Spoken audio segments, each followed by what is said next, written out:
সেবা দিয়ে দেব। তবে তোমার মতো আমি মন্ত্রতন্ত্র জানি না, তোমার গোবিন্দকে আমি সেবা দিয়ে দেব। বাবার কথা শুনে ছেলে যখন সেই কথা বললেন, বাবা মনে মনে প্রশান্তি পেলেন। হাইরে, আমার ছেলে আমার গোবিন্দ কাজে লাগবে, ধন্যবাদ। ছেলেকে বুঝিয়ে দিলেন গোবিন্দ সেবা কিভাবে দিতে হয়। বাবা ডাক্তারি করার জন্য চলে গিয়েছেন পাশের গ্রামে। এখন ছেলে গোপীনাথ রান্নাঘরে প্রবেশ করেছেন। মা রান্নাঘরে প্রবেশ করে দেখছেন সেখানে তরি তরকারি কুচি কুচি করে কেটে রাখা হয়েছে, কিন্তু রান্না হয়নি। সন্তান আগুন জ্বালালো, কোনো রকম দুঃখ কষ্টে আগুন জ্বালালেন। এরপর বাবা যে কুচি কুচি করে তরি তরকারি কেটে রেখেছেন, সব তরি তরকারি একটা পাত্রের মধ্যে নিয়ে আগুনে বসিয়ে দিয়েছেন। চামচ দিয়ে ঘাঁটাঘাঁটি করছেন, লবণ মরিচ তেল মশলা কিছুই দেয়নি। রান্না করতে জানবে কোথায়, 9 বছরের ছেলে। এখন রান্না করা হলো। ঠিক দুপুরবেলা যখন ভোগারতির সময় হলো, ভোগ নিবেদনের সময় হলো,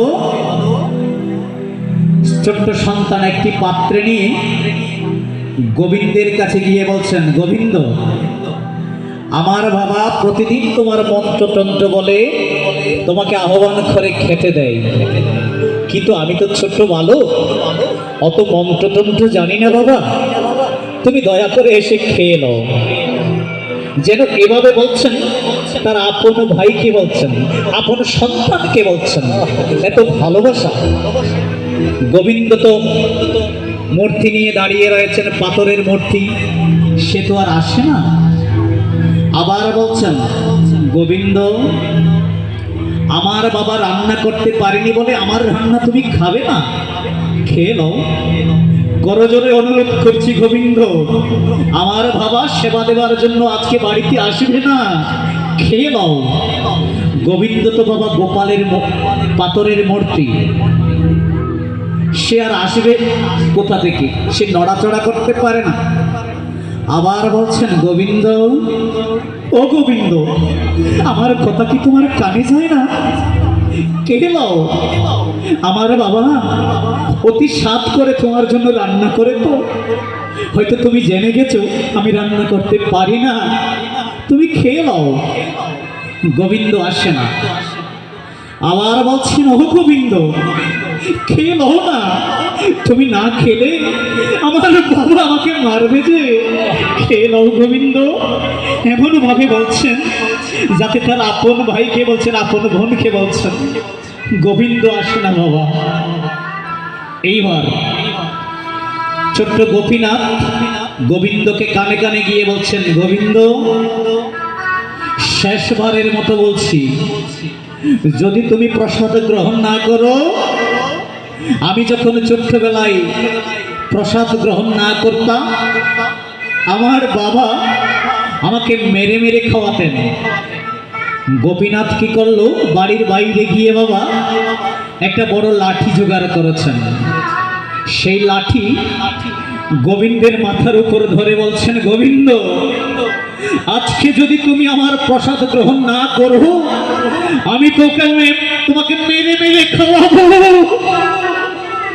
হে গোবিন্দ, খেয়ে নাও।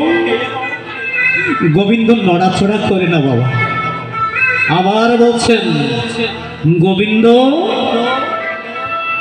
আমার বাবা যখন আমাকে মারতো আমি খেয়ে নিতাম, আমি সাবধান করে বলছি, যদি তুমি এইবার খেতে না আসো, এই লাঠি দিয়ে তোমাকে মেরে মেরে খাওয়াবো। দেখুন ভগবানের প্রতি ভক্তের কি ভালোবাসা। এইবার আমার গোপালের মূর্তি সচল মূর্তি ধারণ করে ধীরে ধীরে ধীরে ধীরে এসে হেঁটে হেঁটে ভক্তের দেওয়া আসনে বসলেন। হঠাৎ গোপীনাথ দেখতে পাচ্ছেন তার গোবিন্দ আসন থেকে নেমে এসে পাতা আসনে এসে বসলেন অন্ন গ্রহণ করার জন্য। আচমন করলেন, ভক্ত গোপীনাথকে ইশারায় ডাকলেন, ভগবান ডাকছেন। ভক্ত আর ভগবান দুজনেই বসেছেন। ভক্ত নিজের হাতে খাইয়ে দিচ্ছেন ভগবানকে, ভগবান তা মুখ পেতে গ্রহণ করছেন। দেখুন, ডাকতে জানলে কিন্তু ভগবান আসেন। এখন খেতে খেতে খেতে খেতে প্রায় শেষ হয়ে যাচ্ছে। হঠাৎ গোপীনাথ চিন্তা করলো, হাই রে, এখনো তো আমি বাকি আছি, আমার বাবা বাকি আছে, গ্রাম থেকে এসে খাবার চাইবে, কি দেব?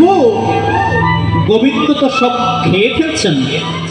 তখন গোপীনাথ চিৎকার করে উঠলেন, গোবিন্দ, ও গোবিন্দ, তুমি সব খেয়ে নেবে? এখনো আমি খাইনি, আমার বাবা খাইনি, তুমি এখন নির্লজ্জ। গোবিন্দ বলছেন, তোমরা খাওনি? গোপীনাথ বলছেন, আমরা খাইনি, আমরা এখন অভুক্ত, তোমাকে না দিয়ে খেতে পারি প্রভু? তখন প্রায় শেষ খাওয়া দাওয়া। ছোট্ট একটি ক্ষুদের অন্ন আমার গোবিন্দের ডান হাতের কনিষ্ঠ আঙ্গুলির সাথে লেগেছিল, সেটা পাত্রের মধ্যে রেখে দিলেন। এইবার আচমন করলেন, হরিতকি চাইলেন, ভক্তকে বললেন, ভক্ত, আমাকে অন্ন গ্রহণ করালে হরিতকি দিতে হয়, একটু হরিতকি আনো তো। হরিতকি নিয়ে এসে ভগবানকে সেবা দিলেন। এইবার শ্রী ভগবান প্রতিদিনের মতো আবার নিজের আসনে গিয়ে পাথরের মূর্তি ধারণ করে বংশী নিয়ে দাঁড়িয়ে রয়েছেন। বিকেল বেলা যখন হলো, বাবা চিকিৎসার কাজ সেরে যখন বাড়িতে এসে বসলেন, সন্তানকে বলছেন, গোপীনা, ও গোপীনা, কোথায় গেলি রে বাবা? গোপীনাথ এসে বলছেন, বাবা এসেছো তুমি? খেয়ে দিয়ে এসেছো? বলে যে খাবো কোথায়, তাড়াতাড়ি ধীরে, পেটে খিদে পেয়েছে। গোপীনাথ বলছেন, বাবা বাড়িতে তো একটুকু অন্ন নেই, যা রান্না করেছিলাম সব তোমার গোবিন্দ খেয়ে নিয়েছে, এত নির্লজ্জ তোমার গোবিন্দ। তখন মুকুন্দ দাস বলছেন, বাবা তুই বলিস কি, তোর হাতে রান্না করে আমার গোবিন্দ সেবা দিয়েছিস, গোবিন্দ গ্রহণ করেছে? বলেছে, হ্যাঁ বাবা, গোবিন্দ যখন আসতে চাইনি, আমি তাকে যখন লাঠির ভয় দেখিয়েছি, তোমার গোবিন্দ